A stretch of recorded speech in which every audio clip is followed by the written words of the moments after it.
I've spoken a few times about Ofsted and why I think Ofsted is fundamentally wrong, and I'm not going to allow a local election to get in the way of repeating this idea. But looking it through the new viewfinder of a challenge by the head teachers, and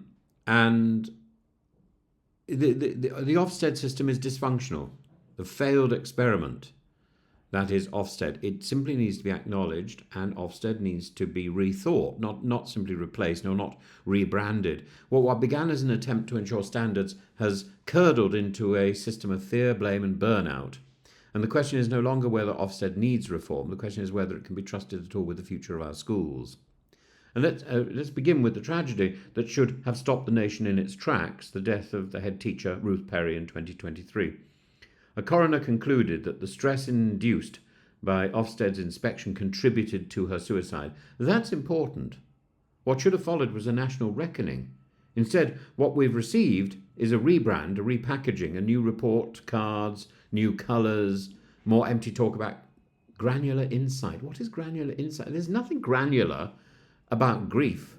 Granular insight. It sounds like a breakfast cereal. This week, the National Association of Head Teachers lodged a judicial review against Ofsted's new system, claiming that it's not only worse than before, but has been created with little to no regard for mental health, teacher workload, or genuine consultation. It's got nothing to do with helping schools. Their concerns that the new traffic light report card system will not reduce pressure, it will magnifying it. But one union member put it very simply, says they've lengthened the stick to beat us with. Here's the problem. Ofsted relies on a system where failure needs to be found. It must be found. The structure itself demands that a certain percentage of schools be labelled as inadequate or causing concern. Why? Why? Surely the whole point about Ofsted is that with an organisation to help schools, we should be able to ensure that every school in the country is of a level of excellence. What use is a watchdog if all it does is bark at everybody? What credibility does a system have if excellence across the board would invalidate its very existence? Excellence needs to be the benchmark. The move from one-word judgments to 5-point traffic lights is not reform, it's window dressing. A red school is still a shamed school, and shame, as we've tragically seen, kills. The profession is hemorrhaging talent. Nearly half of teachers leave within 10 years. Surveys show that over 90% of school leaders oppose Ofsted's reforms. More than 1,900 extra comments poured into NAHT's consultation in just 2 days. The verdict has been clear. Stress is rising, workloads are unsustainable, and the feeling of helplessness is endemic in schools. Even Bridget Phillipson's attempt to defend the new regime, claiming it heralds a new era, has fallen flat, sounding like an empty slogan on a sinking ship. And it's not just school leaders. The National Association of School-Based Teacher Trainers, the NASBTT, has warned that Ofsted's toolkits for assessing teacher training are underdeveloped and imprecise. Key terminology is vague. Mentorship is overlooked. There's no coherence, no clarity, just bureaucratic mess that will deepen inconsistency and cause confusion. What we need is not a watchdog, but a guide and a support system. A system based not on judgment, but on partnership, not shame, but support. Let's imagine a model where every school is assumed to be striving for excellence and inspection is collaborative rather than adversarial. Let's assume evolution is narrative-based, giving context, celebrating strengths, identifying practical steps for growth.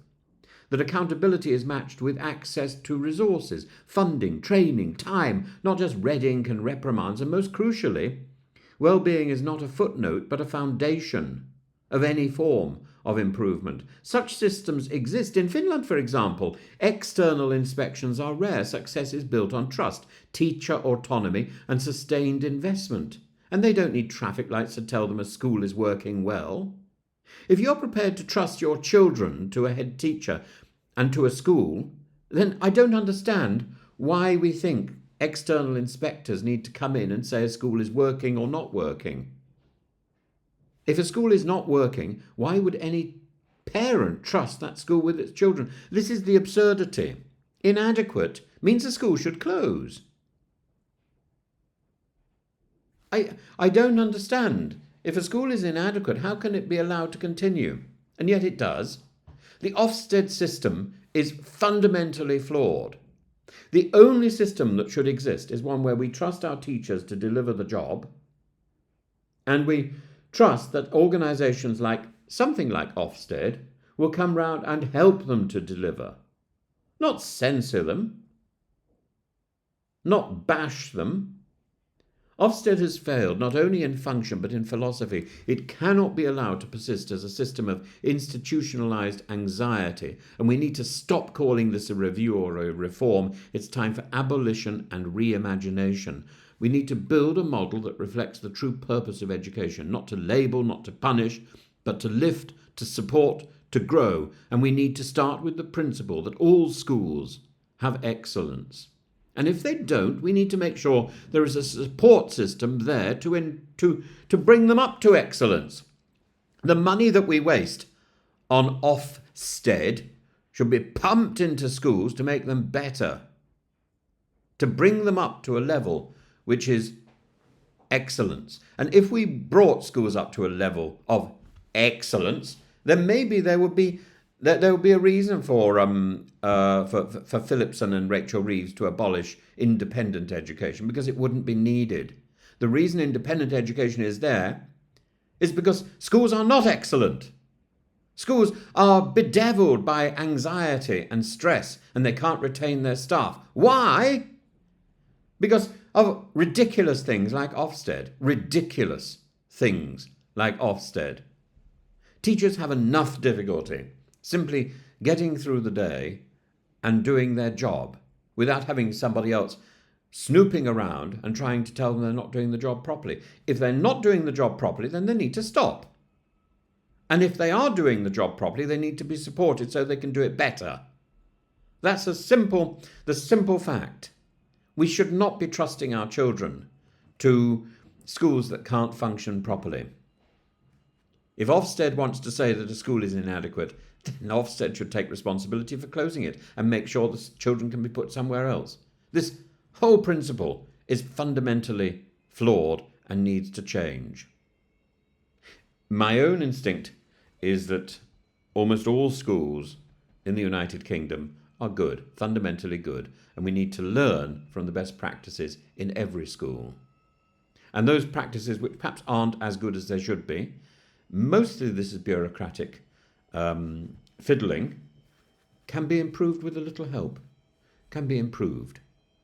And people just need to be told or advised or encouraged to move here and there so that the system can get better. But most schools fundamentally are good.